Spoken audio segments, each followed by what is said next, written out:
மேதை காமராஜர். உலக படிப்பை படிக்க வேண்டும் என்பதற்காக தான் தன் பள்ளி படிப்பை பாதியிலே விட்டு விட்டாரோ என்னவோ. காமராஜர் படித்தது வெறும் 6ஆம் வகுப்பு தான்.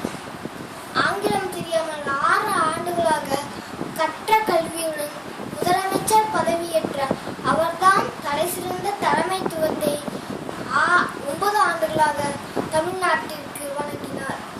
காமராஜர் பட்ட படிப்பு படிக்காதவர் ஆக இருந்தாலும் அவரை சுற்றி